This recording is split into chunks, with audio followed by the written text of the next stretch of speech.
ಗುರುಜಿ, ಇವತ್ತಿನ ಕ್ಷೇತ್ರ ಮಹಿಮೆಯಲ್ಲಿ ಏನು ಹೇಳ್ತಾ ಇದ್ದೀರಾ? ಎಲ್ಲ ವೀಕ್ಷಕ ಬಾಂಧವರಿಗೆ ಕ್ಷೇತ್ರ ಮಹಿಮೆಗೆ ಸ್ವಾಗತ, ಸುಸ್ವಾಗತ. ಬನ್ನಿ ದೇವತೆಗಳನ್ನ ಮೊದಲಾಗಿ ಸ್ವಾಗತಿಸ್ಕೊಳ್ಳೋಣ.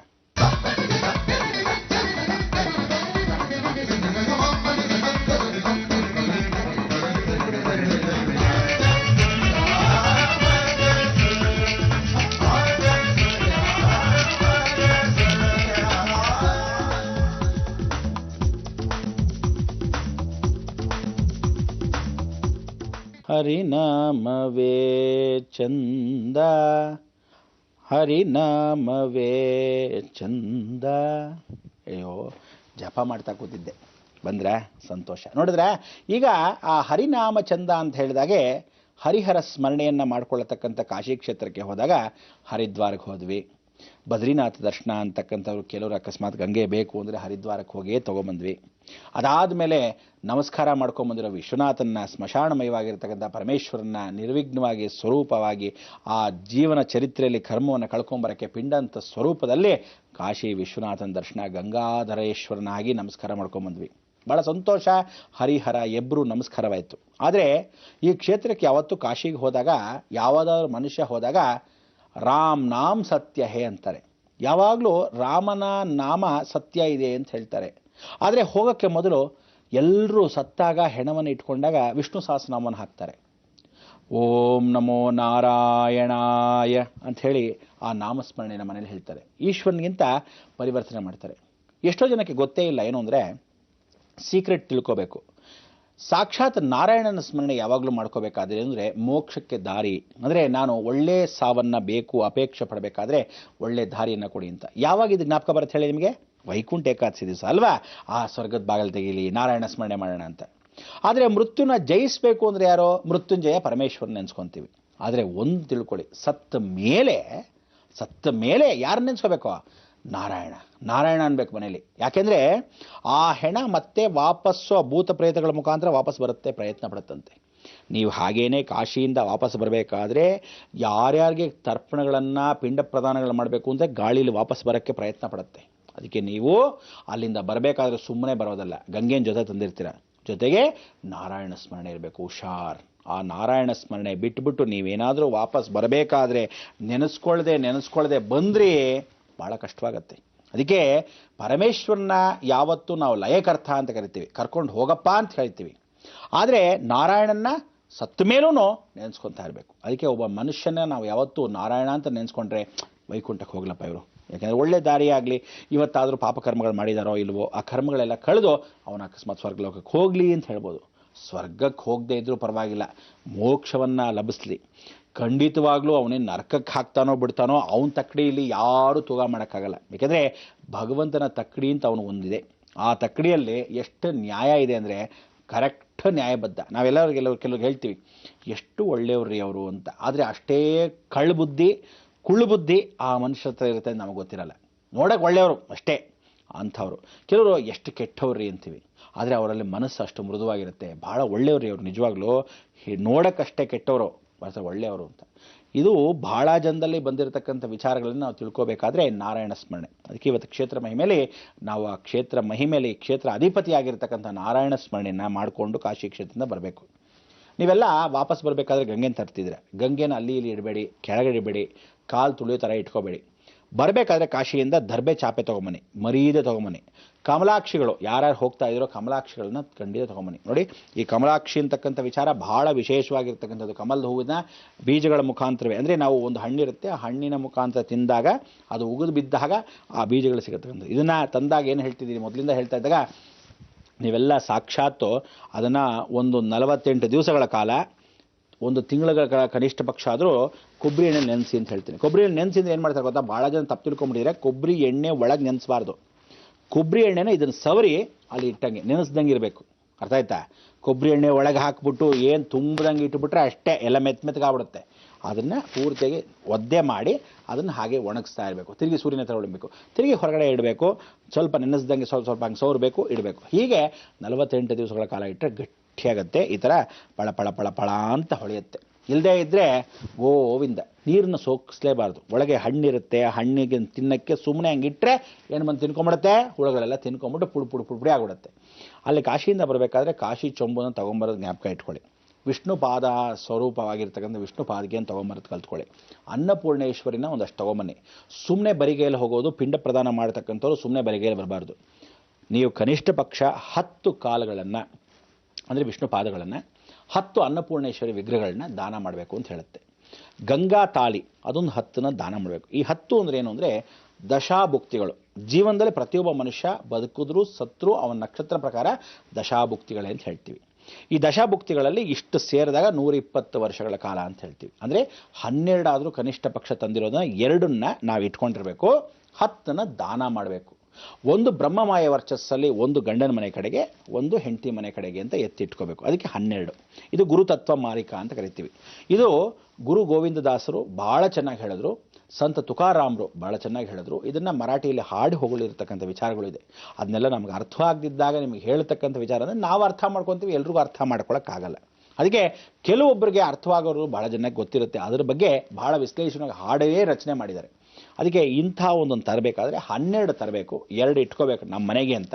ಇನ್ನು 10ನ ದಾನ ಮಾಡಬೇಕು. ಯಾವಾಗ ದಾನ ಮಾಡಬೇಕು? ರಾಮೇಶ್ವರಕ್ಕೂ ಹೋಗಿ ಬಂದ ಮೇಲೆ ಕಾಶಿ ಸಮಾರಾಧನೆ ಅಂತ ಮನೇಲಿ ಮಾಡ್ಕೊಂಡಾಗ ದಾನ ಮಾಡಬೇಕು. ಆವಾಗ ರಾಮೇಶ್ವರನ ಒಂದು ಫೋಟೋ, ನಾವು ಅನ್ನಪೂರ್ಣೇಶ್ವರಿ ಕಾಶಿಯಿಂದ ತಂದಿರೋ ವಿಶಾಲಾಕ್ಷಿ ಅನ್ನಪೂರ್ಣೇಶ್ವರಿ ಒಂದು ವಿಶೇಷವಾಗಿ ವಿಗ್ರಹ, ಒಂದು ಪಾದಿಕೆ. ಯಾರ ಮನೇಲಿ ಇಲ್ವೋ, ನಿಮ್ಗೆ ಯಾರು ಗೊತ್ತಿದ್ದಾರೋ ಅವರಿಗೆ, ಗೊತ್ತಿಲ್ಲ ಸುಮ್ಮನೆ ಇರೋರಿಗೆಲ್ಲ ಕೊಡೋದಲ್ಲ, ಅಂಥವ್ರ ಮನೆಗೆ ಕೊಟ್ಟಾಗ ಅವ್ರಿಗೂ ಸಮೃದ್ಧಿ ಅಭಿವೃದ್ಧಿ.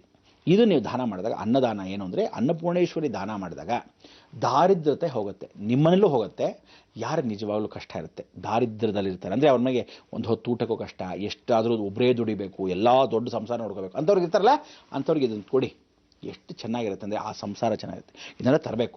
ದರ್ಬೆ ಚಾಪೆ ಜೊತೆ ಕೊಡಲೇಬೇಕು. ಅಂದರೆ ಈ ದರ್ಭಾಶಯನ ದಾನ ಮಾಡಿದಾಗ, ದರ್ಬೆನ ದಾನ ಮಾಡಿದಾಗ ಲವಕುಶರು ತಾಯಿ ಜಗನ್ಮಾತೆನೇ ದಾನ ಮಾಡಿದ ಹಾಗೆ ಅಂತ ನೋಡಿ. ಸೀತಾಮ್ಮನವ್ರು ಜಾನಕಿ ದೇವಿ ಯಾವತ್ತು ಇಡೀ ಜಗತ್ತನ್ನ ಬಿಟ್ಟುಬಿಟ್ಟು ರಾಮಚಂದ್ರನೂ ಅವನು ಹಾಕಿದ ಆರೋಪವನ್ನು ಬಿಟ್ಟು ಅವಳು ಹೋಗಿ ಆ ವಾಲ್ಮೀಕಿ ಋಷಿ ಆಶ್ರಮದಲ್ಲಿ ಸೇರಿಕೊಂಡಾಗ ಅಲ್ಲಿರತಕ್ಕಂಥ ಲವಕುಶರ ಜೊತೆ ಇದ್ದಾಗ ನಾರಾಯಣ ಸ್ಮರಣೆ.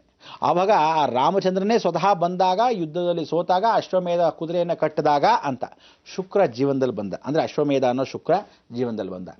ರಾಮ ಎಷ್ಟೇ ಚೆನ್ನಾಗಿರಲಿ ಪರಿಪೂರ್ಣವಾಗಿ ಹೊಟ್ಟೋಯ್ತು ಸೀತಾಮ್ಮನವ್ರು. ಅದಕ್ಕೆ ಅವನಿಗೆ ಶುಕ್ರ ದೋಷ ಬಂದಿತ್ತು. ರಾಮಚಂದ್ರನಿಗೂ ಆ ದೋಷ ಭೂಮಿಯಲ್ಲಿ ಹುಟ್ಟಿದಾಗ ಕರ್ಮವನ್ನು ಕಳ್ಕೊಳ್ಳೋಕ್ಕೆ ಯಾರಿಂದಾನೂ ಸಾಧ್ಯವೇ ಇಲ್ಲ, ಯಾರೂ ತಪ್ಸಕ್ಕೆ ಸಾಧ್ಯವಿಲ್ಲ. ಅಂದರೆ ಭಗವಂತನೂ ಸ್ವತಃ ಹೇಳ್ಬಿಟ್ಟಿದ್ದಾನೆ ಕೃಷ್ಣ ಪರಮಾತ್ಮ ಏನಂತ ಭಗವದ್ಗೀತೆಯಲ್ಲಿ, ಯದ್ಭಾವಂ ತದ್ಭವತಿ. ಭಾರತ ದೇಶದಲ್ಲಿರತಕ್ಕಂಥ ಸರ್ವಕರ್ಮಗಳು ನಾನೂ ಸಹ ಭಗವಂತನಾದರೂ ಭೂಮಿಯಲ್ಲಿ ಹುಟ್ಟಿದ ಮೇಲೆ ಕರ್ಮವನ್ನು ಕಳ್ಕೊಳ್ಳೇಬೇಕು ಅರ್ಜುನ ಅಂಥೇಳಿ ಉಪದೇಶವನ್ನು ಭಗವದ್ಗೀತೆಯಲ್ಲಿ ಹೇಳ್ತಾನೆ. ಹಾಗೆ ಅದಕ್ಕೆ ಯತ್ರ ಯೋಗೀಶ್ವರ ಕೃಷ್ಣ ಯತ್ರೋತ್ ಪಾರ್ಥೋದ್ರಿಂದ ಭಗವಂತ ನೀನು ಅನುಭವಿಸ್ಬೇಕನಯ್ಯ ಅಂಥೇಳಿ ಅವನು ಹಾಡು ಹೊಗಳ್ತಾನೆ. ಅದಕ್ಕೆ ಯದಾ ಯದಾ ಹಿ ಧರ್ಮಸ್ಯ ಗ್ಲಾನಿರ್ಭವತಿ ಭಾರತ ಅಭ್ಯುತ್ಥಾನಂ ಅಧರ್ಮಸ್ಯ ತದಾತ್ಮಾನಂ ಸೃಜಾಮ್ಯಹಂ ಪರಿತ್ರಾಣಾಯ ಸಾಧೂನಾಂ ವಿನಾಶಾಯ ಚ ದುಷ್ಕೃತಾಂ ಧರ್ಮ ಸಂಸ್ಥಾಪನಾರ್ಥಾಯ ಸಂಭವಾಮಿ ಯುಗೇ ಯುಗ. ಅಂದರೆ ಯುಗದ ಕಾಲದಲ್ಲೂ ನಾನು ಬರ್ತಾ ಇರ್ತೀನಿ, ಹೋಗ್ತಾ ಇರ್ತೀನಿ. ಆದರೆ ಬರ್ತಾ ಇದ್ದಾಗ ನಾನು ಇಷ್ಟಂತ ಜನ್ಮದ ಹುಟ್ಟಿದಾಗ ಆ ಕರ್ಮವನ್ನು ಕಳ್ಕೊಳ್ಳೇಬೇಕಾಗತ್ತೆ. ಅದರಿಂದ ಯಾವ್ಯಾವ ಕರ್ಮಗಳು ಯಾರ್ಯಾರು ಅನುಭವಿಸಲೇಬೇಕು ಅವ್ರು ಅನುಭವಿಸಲೇಬೇಕು. ಗಂಡ ಕರ್ಮ ಹೆಂಡತಿ ಕಟ್ಕೊಳ್ಳೋ ಕಾಲ, ಹೆಂಡತಿ ಕರ್ಮ ಗಂಡನ ಕಟ್ಕೊಳ್ಳೋ ಕಾಲ. ಇವನ್ ಕರ್ಮ ಇವನೇ ಕಟ್ಕೋಬೇಕು, ಅವಳ ಕರ್ಮ ಅವಳೇ ಕಟ್ಕೋಬೇಕು. ಅದಕ್ಕೆ ಎಷ್ಟೋ ಜನಕ್ಕೆ ಉದಾಹರಣೆ ಹೇಳಬೇಕಾದ್ರೆ, ಲವ್ ಮ್ಯಾರೇಜ್ ಮಾಡ್ಕೋಬೇಕಾದ್ರೆ, ದಶೆಗಳು ನೋಡ್ಕೋಬೇಕಾದ್ರೆ, ಮದುವೆಗಳನ್ನ ಸುಮ್ಮನೆ ಅರೇಂಜ್ಮೆಂಟ್ ಮಾಡ್ಕೋಬೇಕಾದ್ರೂ ಯಾತಕ್ಕೆ ಜಾತಕಗಳು ನೋಡ್ತೀವಿ ಅಂದರೆ, ಇವನಿಗೆ ಆ ಕರ್ಮ ಇನ್ನು ಕಳ್ಕೊತಾ ಇರ್ತಾನೆ, ಇವಳು ಬಂದು ಕಟ್ಕೊಂಡಾಗ ಇವನ ಕರ್ಮ ಅವನು ಅನುಭವಿಸ್ಲೇಬೇಕು ಮದುವೆ ಆಗೋದ್ಮೇಲೆ. ಇಲ್ಲ ಅವಳ ಕರ್ಮವನ್ನು ಇವನು ಕಟ್ಕೊಂಡಾಗ ಇವರಿಬ್ಬರು ಕರ್ಮ ಅನುಭವಿಸ್ಲೇಬೇಕು. ಇಬ್ಬರದು ಸುಖ ಜೀವನ ಇರುತ್ತೆ ಅನ್ನೋದು ಎಲ್ಲೋ 1000ದಲ್ಲಿ ಒಬ್ರಿಗೋ ಇಬ್ಬರಿಗೂ. ಅಂದರೆ ಕರ್ಮ ಕಳ್ಕೊಂಡು ಹೊಟ್ಟೋದಾಗ ಅಬ್ಬಾ ಸರಿಯಾಗಿ ಅದೇ ಟೈಮಲ್ಲಿ ಶುಕ್ರದಶೆ ನೋಡೋ ಒಳ್ಳೆ ಹೆಂಡತಿ ಬಂದಳು ಅಂದರೆ ಆ ಅಭಿವೃದ್ಧಿಗೆ ಮುಂದೆ ಅಭಿವೃದ್ಧಿನೂ ಚೆನ್ನಾಗಾಗುತ್ತೆ. ಅಕಸ್ಮಾತ್ ಟೈಮ್ ಕೆಟ್ಟು ಹೋದರೆ ಅದು ಅವನಿಗೂ 19 ವರ್ಷ ಇರತಕ್ಕಂಥದ್ದು 9 ವರ್ಷ ಬ್ಯಾಲೆನ್ಸ್ ಇರುತ್ತೆ, ಇವಳಿಗೂ 10 ವರ್ಷ ಇರತಕ್ಕಂಥ ಬ್ಯಾಲೆನ್ಸ್ ಇರುತ್ತೆ, 9 ವರ್ಷ ಕಳೆದೋಗಿರುತ್ತೆ.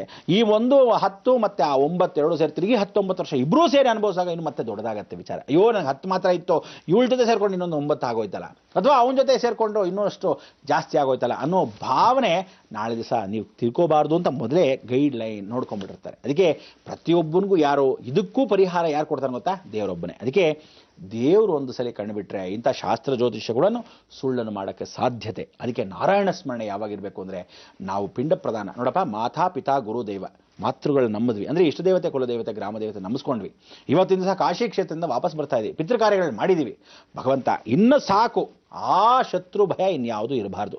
ಆ ಚಂದ್ರಾರ್ಕವಾಗಿ ಸೂರ್ಯಚಂದ್ರ ಇರೋವರೆಗೂ ನಮ್ಮ ಕರ್ಮಗಳನ್ನ ಕಳ್ಕೊಂಡ್ರೆ ಮುಂದಿನ ಪೀಳಿಗೆ ಕೂಡ ಇದು ಅನುಭವಿಸಬಾರ್ದು ಅಂತ ಹೇಳಿ ನಮಸ್ಕಾರ ಮಾಡ್ಕೊಂಡು ಬಂದ್ಬಿಟ್ರಿ. ಟ್ರೈನ್ ಹತ್ಕೊಂಡು ಇನ್ನೇನು ಬರ್ತಾ ಇದ್ದೀವಿ. ರಾಮೇಶ್ವರಕ್ಕೆ ಬರಬೇಕು ಮೊದಲು ದಾನ ಧರ್ಮಕ್ಕೆ ಮಾಡೋಕ್ಕೆ ಎಲ್ಲ ವಿಚಾರಗಳನ್ನ ತೊಗೊಂಬಂದಿದ್ದೀವಿ. ಕಾಶಿ ದಾರ ತೊಗೊಂಬರೋದು ಮರಿಬೇಡಿ. ಯಾಕಂದರೆ ಸೊಂಟಕ್ಕೂ ದಾರ, ಕತ್ತಿಗೂ ದಾರ, ಕೈಗೂ ದಾರ. ಕೆಲವರಿಗೆ ಸೊಂಟಕ್ಕೆ ಕಟ್ಟಬೇಕು, ಕೆಲವರಿಗೆ ಕತ್ತಿಗೆ ಕಟ್ಟಬೇಕು, ಕೆಲವರು ಕೈಗೆ ಕಟ್ಟಬೇಕು, ಕೆಲವರಂತ ಎಡಗೈ ಕಟ್ಕೋಬೇಕು. ಹೆಂಗಸರಾದರೆ ಯಾವ ನನ್ನ ಮಗ ಹೇಳಿದ್ರು ಎಡಗೈ ಕಟ್ಕೋಬೇಕು ಅಂತ. ಎಲ್ರಿಗೂ ಬಲಗೈಯಪ್ಪ. ಯಾವ ಶಾಸ್ತ್ರ ನೋಡಿದ್ರು ಕೈ ನೋಡಬೇಕು, ಶಾಸ್ತ್ರ ನೋಡಿದ್ರೆ ಎಡಗೈ ತೋರಿಸ್ತಾರೆ ಹೆಂಗಸರಲ್ಲ. ಇದೆಲ್ಲ ತಿಳ್ಕೊಳ್ಳಿ, ಪೆದ್ದಾಗಿ ಆಡಬೇಡಿ. ಯಾವತ್ತು ಸೂರ್ಯನಾಡಿಯಲ್ಲೇ ಶಾಸ್ತ್ರ ನೋಡೋದು. ಹೆಂಗಸರಿಗಾದರೂ ಬಲಗೈಯೇ, ಗಂಡಸರಿಗಾದರೂ ಬಲಗೈಯೇ. ಅರ್ಥ ಆಯ್ತಾ? ಹೆಂಡತಿ ಕೈಯನ್ನು ಎಡಭಾಗದಲ್ಲಿ ನೋಡ್ತಕ್ಕಂಥ ಚಂದ್ರನಾಡಿ ಇದ್ದಾಗ ಮಾತ್ರ, ಅಂದರೆ ಈ ಕೈ ನಿನ್ನ ಜಾತಕ, ಈ ಕೈ ಪರಿಹಾರ ಅನ್ನೋ ಥರ. ಅದಕ್ಕೆ ಪ್ರತಿಯೊಂದೂ ನವಾಂಶ ಲಗ್ನ ಕುಂಡಲಿ ಅಂತ ದೇಹದಲ್ಲಿ ಚಂದ್ರನಾಡಿ ಸೂರ್ಯನಾಡಿ ಇರುತ್ತೆ. ಹಾಗೆ ಜೀವನಾಂಶದಲ್ಲಿ ಯಾರಿಗೆ ಪಿಂಡ ಪ್ರದಾನ ಮಾಡ್ಕೊಂಬಂದಿರ್ತೀವಿ, ಅಕಸ್ಮಾತ್ ಹೆಂಡತಿಯರಿಗೆ ಗಂಡಂದರು ಪಿಂಡ ಪ್ರದಾನ ಮಾಡ್ಕೊಂಬಂದಿದ್ರೆ ಸತ್ತು ಹೋಗಿದ್ದ ಪಕ್ಷದಲ್ಲಿ, ಅಥವಾ ಹೆಂಡತಿಯರು ಗಂಡನ ಕಾರ್ಯವನ್ನು ಮಾಡಿಕೊಂಡು ಮಗನ ಜೊತೆ ಹೋಗಿ ಬಂದು ಸೊಸೆ ಜೊತೆ ಮಾಡ್ಕೊಂಬಂದಿದ್ದರೆ, ಈ ರೀತಿ ಕರ್ಮ ಕಳ್ಕೊಳ್ಳೋಕ್ಕೆ ವಾಪಸ್ ಬಂದ ಕರೆಕ್ಟಾಗಿ 16 ದಿವಸ ಆದ ತಕ್ಷಣ, 16 ದಿವಸ ಮನೇಲಿ ಇರ್ಬೇಕು ನೀವು. ಯಾವತ್ತೂ ತಿಳ್ಕೊಳ್ಳಿ. ಬಂದ ತಕ್ಷಣ ಹೊರಟ್ಬಿಡೋದಲ್ಲ.